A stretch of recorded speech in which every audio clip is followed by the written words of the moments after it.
नमस्कार दोस्तों, स्वागत है आप सभी का मेरे YouTube channel Mayank study point पे। और मैं हूं आपका होस्ट मयंक साव। और आज का हमारा वीडियो बिजनेस लॉ का है, जिसके अंदर हम लोग जानेंगे कॉन्टिंजेंट कॉन्ट्रैक्ट के बारे में। तो चलिए वीडियो में आगे बढ़ते हैं। और वीडियो में आगे बढ़ने से पहले अगर आप सभी ने मेरे चैनल को अभी तक सब्सक्राइब नहीं किया है तो जल्दी इस चैनल को कर दिए सब्सक्राइब और प्रेस कर दिए बेल आइकन को भी, ताकि आपको हमारे आने वाले हर वीडियो का नोटिफिकेशन तुरंत मिले और आप उसे मिस ना कर सके। तो बढ़ते हैं आज का मेरे टॉपिक की तरफ। तो चलिए आज कुछ नया सीख लेते हैं।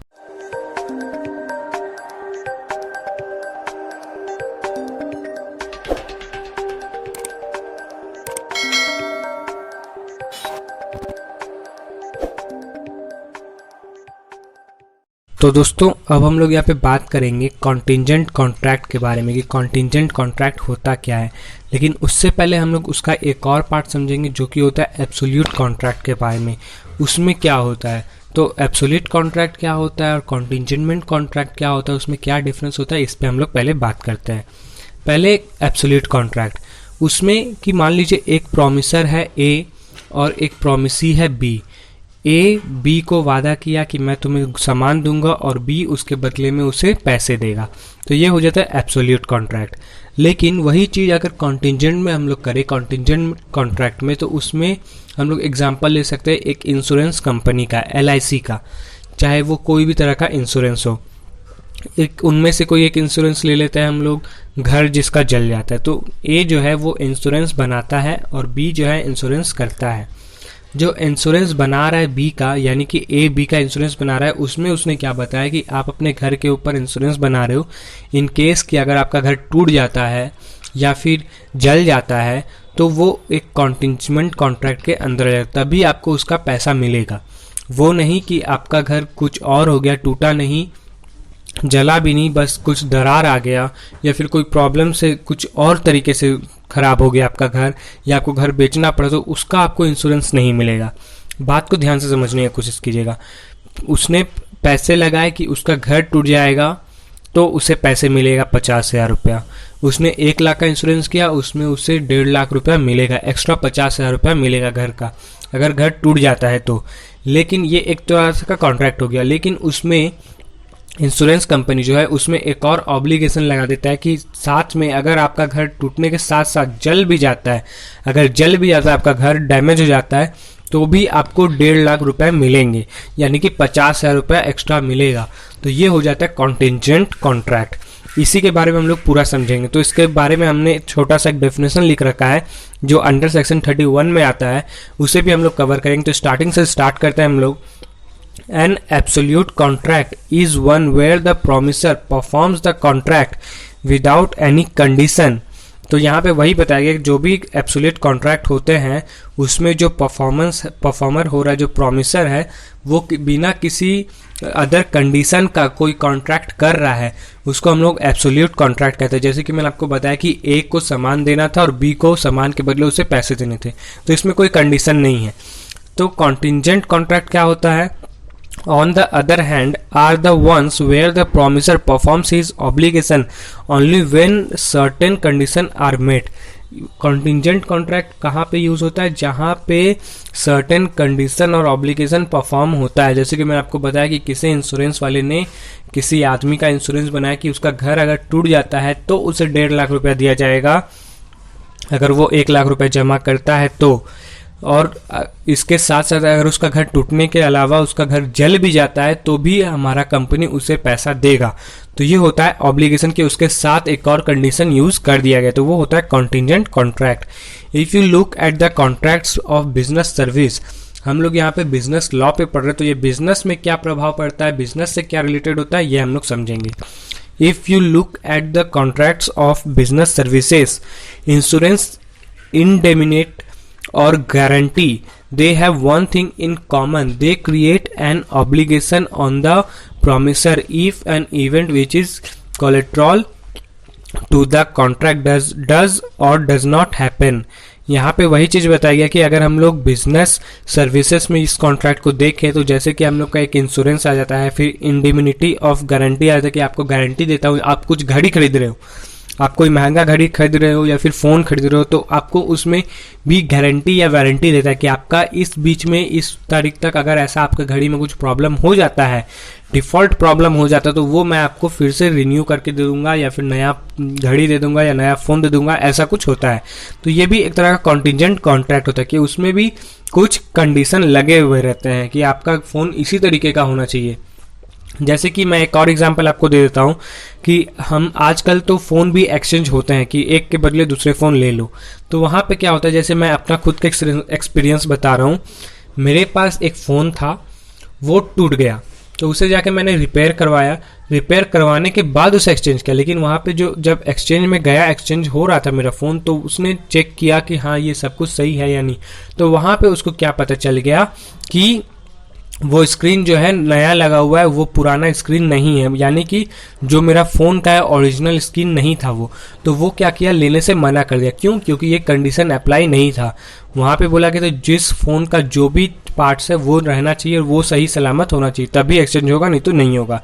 तो यहाँ भी वही चीज़ के बारे में बताया गया है कि आपका घर अगर टूट जाता है या जल जाता है तो ही आपको पैसे मिलेंगे। अगर आपका घर बाढ़ में कहीं गुम हो जाता है, बाढ़ आ गया, बाढ़ लेकर चला गया, तो आपको पैसे नहीं मिलेंगे। जिसका एक एग्जांपल हम लोग ओ माई गॉड मूवी में भी देख सकते हैं। अगर आपने ओ माई गॉड मूवी देखा है तो आपको ये कॉन्ट्रैक्ट और भी अच्छे से समझ में आएगा। तो यहाँ पे यही चीज़ बताया गया कि कोलेट्रल करके बताया जाता है वो कॉन्ट्रैक्ट होगा या नहीं होगा, आगे फ्यूचर में होगा या नहीं होगा, ये सब बताया जाता है। एक एग्जांपल हम लोग देख सकते हैं कि लाइफ इंश्योरेंस का जो मैंने आपको बताया, जो ब्लू कलर का मैंने आउटलाइन दिया, वो एक एग्जाम्पल है। आप लोग जब PDF अगर आपको चाहिए तो आप लोग कमेंट कीजिए, मैं आपको दे दूंगा और उसे आप पढ़ लीजिएगा। अब हम लोग अंडर सेक्शन 31 में आते हैं। इंडियन कॉन्ट्रैक्ट एक्ट में जो 1872 में बताया गया था कॉन्टिजेंट कॉन्ट्रैक्ट क्या होता है। If two or more parties enter into a contract to do or not to do something, if an event which is collateral to the contract does or does not happen, then it is a contingent contract. अगर दो या दो से अधिक party कोई है, वो किसी कॉन्ट्रैक्ट में आ रहा है कुछ करने के लिए या फिर कुछ नहीं करने के लिए भी, और उसमें कुछ कंडीशंस अप्लाई हुए हैं और वो कंडीशन अप्लाई होने के बाद भी उनके साथ ऐसा कुछ दुर्घटना नहीं हुआ है, तो उसी को हम लोग कॉन्टिजेंट कॉन्ट्रैक्ट कहेंगे। या फिर अगर हो भी गया है और उनको उसके पैसे मिल रहे हैं या फिर मिलने वाले हैं, तो उसको भी हम लोग कॉन्टिजेंट कॉन्ट्रैक्ट कहेंगे। एक एग्जाम्पल यहाँ भी है, Peter is a private insurer and enters into a contract with John for fire insurance of John's house. According to the terms, Peter agrees to pay John an amount of 5 lakh if his house is burned against an annual premium of 5,000. This is a contingent contract. तो जैसे कि यहाँ पे एक example दे दिया कि कोई एक पीटर है जो प्राइवेट इंश्योरर है, वो जॉन के हाउस पे इंश्योरेंस करवाता है जॉन से कि अगर आपका ये 5 लाख जो अमाउंट आप पे कर रहे हो, उसमें अगर आपका घर जल जाता है, कुछ भी हो जाता है, तो आपको उस एनुअल प्रीमियम के हिसाब से आपको 5,000 रुपीज़ मिलेंगे। ये मैं एक एग्जांपल दिया हूँ, 5 लाख की जगह आपको 5,000 रुपये मिलेगा, ये मैं एग्जांपल दिया हूँ, इसे सीरियसली मत लेना। तो यहाँ पे यही चीज़ बोला गया है कि आपका अगर घर कुछ हो जाता है प्रॉब्लम में, जैसे आपने घर का इंश्योरेंस करवाया कि मेरा घर जल जाएगा तो मुझे सरकार से इतना रुपये मिलेगा या फिर कंपनी से इतना रुपये मिलेगा, तो ये वही कॉन्ट्रैक्ट हो जाता है। यही होता है contingent contract. Here the burning of house is neither a performance promised as a part of the contract nor a consideration. Peter's accounting and auditing prepare profit loss account balance sheet statement arise only when the collateral event occurs. ये वो सब बनाते हैं, जैसे कि अगर उनका घर जल जाता है तो उस परफॉर्मेंस में वो क्या बना रहे, एक नया कंसिडरेशन बना रहे या फिर एक कॉन्ट्रैक्ट बना रहे जिसमें पीटर के अकाउंटिंग और ऑडिटिंग में ये बताया गया है, उन्होंने एक profit loss account balance sheet बनाया जिसमें ये बताया गया कि कौन सा कोलेट्रल इवेंट ऑक्योर्स है। ठीक है, अब हम लोग उसके एसेंशियल्स को समझने की कोशिश करते हैं कि उसके एसेंशियल्स ऑफ कॉन्टिजेंट कॉन्ट्रैक्ट क्या होते हैं। पहला आता है depends on happening or non happening of a certain event.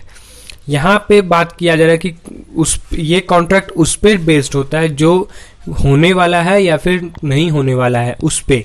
आपने हेल्थ के लिए अपना इंश्योरेंस बनाया, हेल्थ इंश्योरेंस बनाया, उसमें अब ये बताया गया कि अगर आपको अगर हार्ट अटैक का शिकायत हो जाता है तो आपको इतने पैसे मिलेंगे, आपको नहीं आपके परिवार को मिलेंगे, ताकि आपका इलाज कर सके।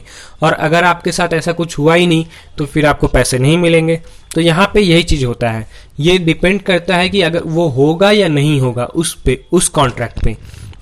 The contract is contingent on the happening or the non-happening in a certain types.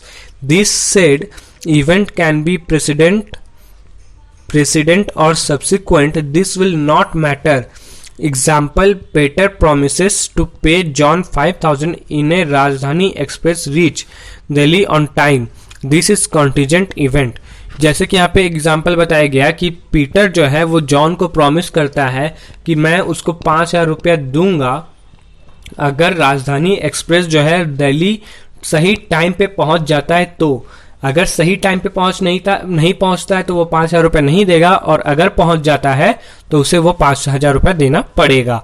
तो ये हो जाता है कॉन्टिजेंट इवेंट। फिर आता है event. The event is collateral at the contract. It is important that the event is not a part of the contract. It cannot be the performance promised or a rule regarding consideration for a promise.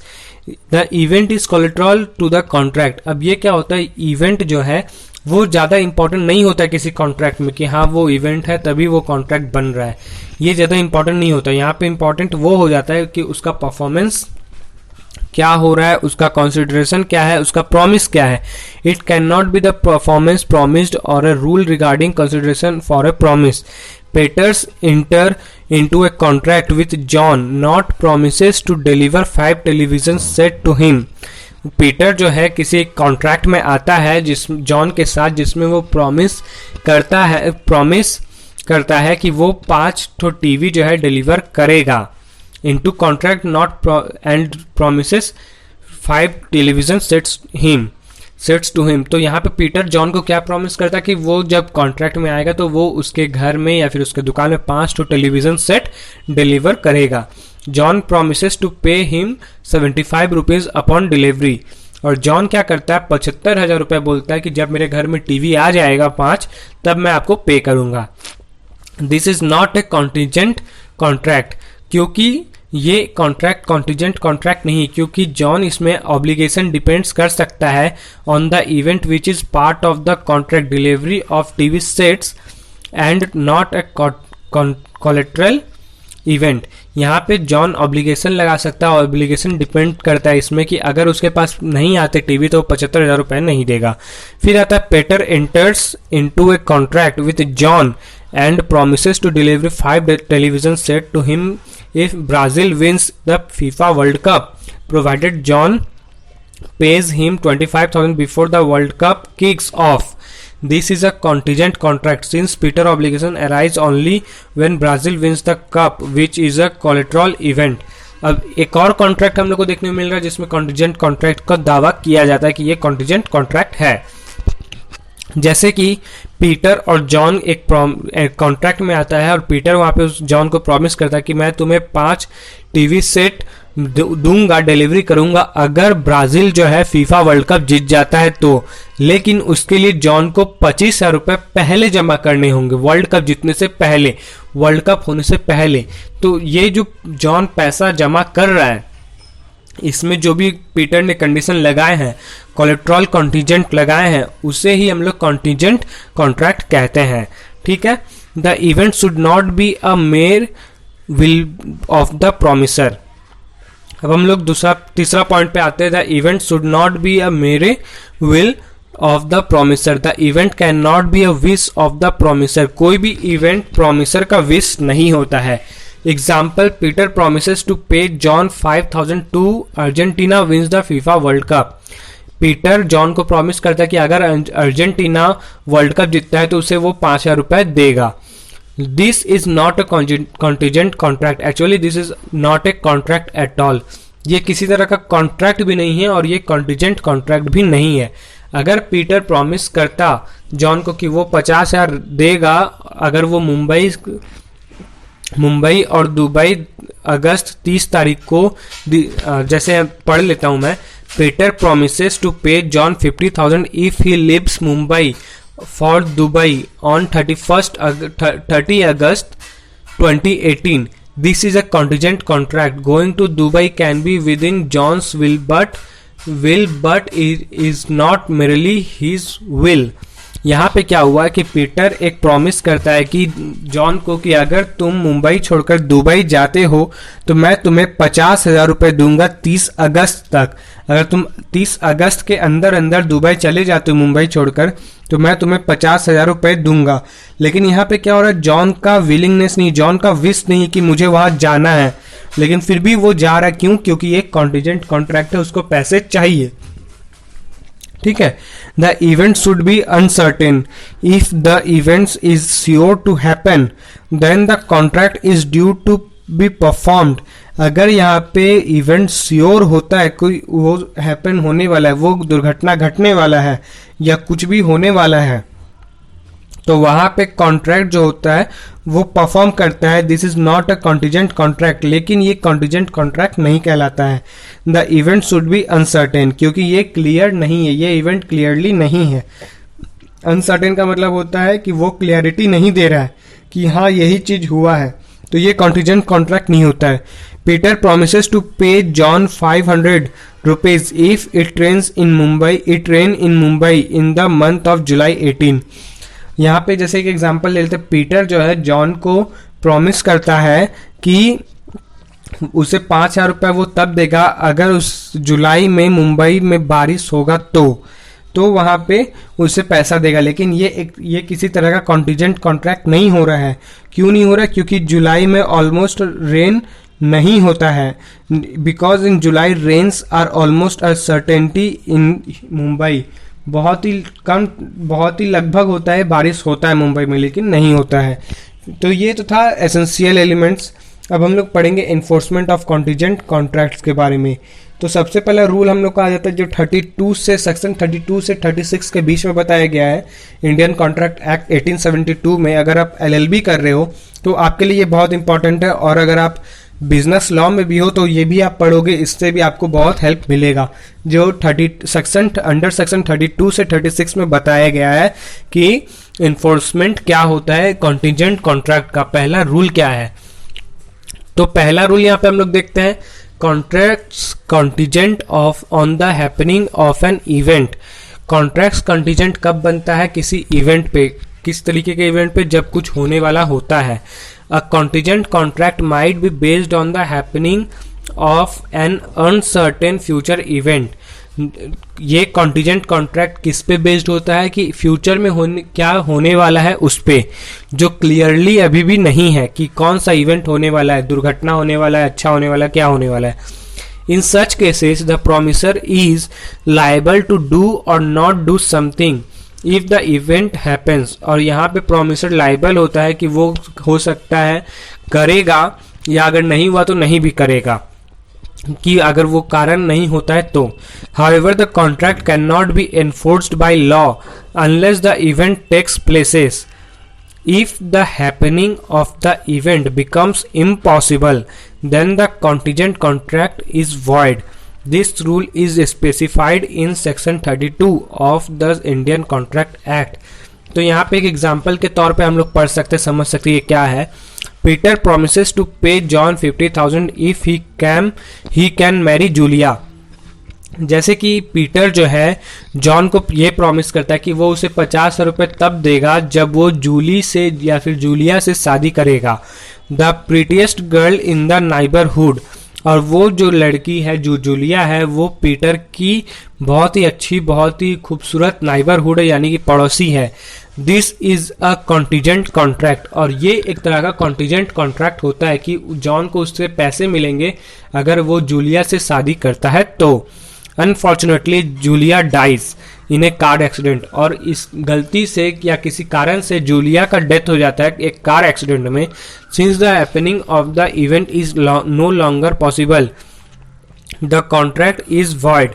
और जब Julia का accident हो जाता है तो ये किसी तरीके का प्रॉमिस अब नहीं रहता, क्योंकि अब जूलिया तो जिंदा है नहीं, तो ये कॉन्ट्रैक्ट बनेगा कैसे? तो उसी को हम लोग वॉइड कॉन्ट्रैक्ट बोल देते हैं। वॉइड कॉन्ट्रैक्ट के बारे में मैंने एक वीडियो बना के रखा है, अगर आप लोगों ने नहीं देखा तो उस वीडियो को जाके जरूर देखिए, डिस्क्रिप्शन में उसका लिंक मिल जाएगा आपको। फिर आता है rule 2, contracts contingent on A event not happening. A contingent contract might be based on the non-happening of a uncertain future event. In such cases, the promisor is liable to do or not do something if the event does not happen. However, the contract cannot be enforced by law unless happening of the event becomes impossible. If the event takes places, then the contingent contract is void. This rule is specified in section 33 of the Indian Contract Act 1872. तो यहाँ पे क्या बताया गया है rule 2 में, तो वो अब हम लोग देखते हैं। Peter promises to pay John ₹50 if the ship named Titanic which lives on dangerous statements does not return.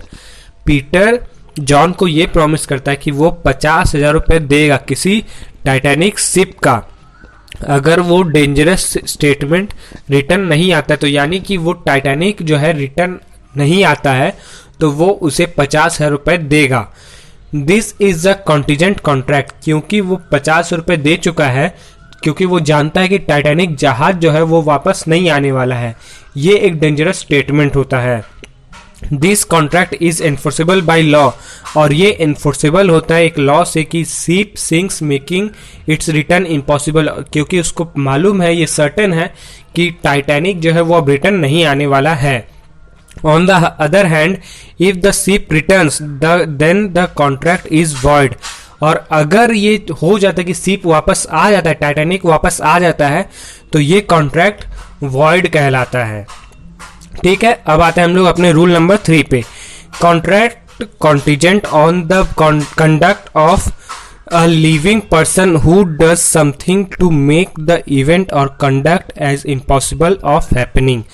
Contract contingent क्या होता है? सेक्शन 34 में बताया गया of the Indian contract act states that if a contract is a contingent upon how a person will act at a future time, then the event is considered impossible when the person does anything which makes it impossible for the event of happen. Example में समझते हैं। Peter promises to pay John 5,000 if he marries Julia. Peter promise करता है John को कि उसे वो 5,000 रुपये देगा अगर वो जूलिया से शादी करता है तो। However Julia marriage Oliver. अब यहाँ पे क्या हुआ, जूलिया जो है ऑलिवर से शादी कर लेती है। जूलियाज एक्ट दस rents the event of John marrying her impossible, और जूलिया का ये एक्ट के कारण जॉन का मैरी जो डिसीजन हुआ था, जो इवेंट हो रहा था, जो हैपन होने वाला था, वो एक तरह से इम्पॉसिबल हो गया। अब वो एक ही तरीके से शादी कर सकता है कि अगर जूलिया ऑलिवर से डिवोर्स कर ले तो तभी ये जाके कंसिडर होगा, नहीं तो ये नहीं होगा। A divorce is still possible though but the happening of the event is considered impossible. अगर ऐसा हो जाता है तो ठीक है, नहीं होता है तो ये वॉइड कॉन्ट्रैक्ट कहलाता है। ठीक है, अब यहाँ पे एक और बात कर लेते हैं। चौथा नंबर हम लोग का जो है contract contingent on an event happening within a specific time. There can be a contingent contract wherein a party promises to do or not do something in a future uncertain events happen with a fixed time. Such a contract is void if the event does not happen and the time lapse. It is also void if before the time fixed the happening of the event becomes impossible. This rule is specified in section 35 of the Indian Contract Act 1872. इसको भी एक example में समझते हैं। Peter promises to pay John 5,000। Peter जो है John को promise करता है कि उससे वो 5,000 रुपये देगा किसी टाइटैनिक में जाने का, और वो टाइटैनिक जो है उसे एक डेंजरस मिशन पे लेकर जा रहा है। अगर वहां से वो वापस आ जाता है जून 1, 2009 तक, तो उसे वो 5,000 रुपये देगा। This contract is enforceable by law if the ship returns with in fix time. अगर उस फिक्स टाइम में टाइटैनिक आ जाता है तो ये बाय लॉ इन्फोर्सेबल हो जाता है, और अगर वो नहीं आता है तो वो वॉइड हो जाता है। फिर आता है पांचवा हमारा कॉन्ट्रैक्ट, पांचवा rule, contracts contingent on a event not happening with specific time. Contingent contract might be based on the non-happening of an uncertain future events within a fixed time. In such cases, the promisor is liable to do or not do something if the event does not happen within the said time. The contract can be enforced by law if the fixed time has expired and the event has not happened before the expiry of the time. Also, if it becomes certain that the event will not happen before the time has expired, then it can be enforced by law. This rule is specific in section 35 of the Indian Contract Act 1872. इसको भी एक example पे देखते हैं। Peter promises to pay John 5000 if the ship named Titanic which leaves a dangerous mission does not return in June 1, this contract is enforceable by law. Also if the sinks or is burn the contract is enforceable by law since the return is not possible. क्या बोला गया यहाँ पे कि Peter John को promise करता है 5,000 रुपए देगा जो टाइटैनिक जहाज है उसको एक डेंजरस मिशन से रिटर्न लेकर आना है 1 जून तक। अगर वो 1 जून तक नहीं आता है तो उसको वो 5,000 रुपए देना पड़ेगा, और अगर वो आ जाता है फिक्स टाइम पे लेकिन वो किसी कारण से जल जाता है या फिर कुछ प्रॉब्लम हो जाता है उसमें जो रिटर्न आना पॉसिबल नहीं है तो भी उसको 5,000 रुपए देने पड़ेंगे। तो ये हो जाता है कॉन्टिजेंट कॉन्ट्रैक्ट। फिर आता है contracts contingent on an impossible event. If a contingent contract is based on the happening or non happening of an impossible event, then such a contract is void. This is regardless of the fact if the parties to the contract are aware of the impossibility or not. This rule is specified in section 36 of the Indian Contract Act 1872. Peter promises to pay John 50,000 if the sun rises in the west the next morning. This contract is void since the happening of the event is impossible.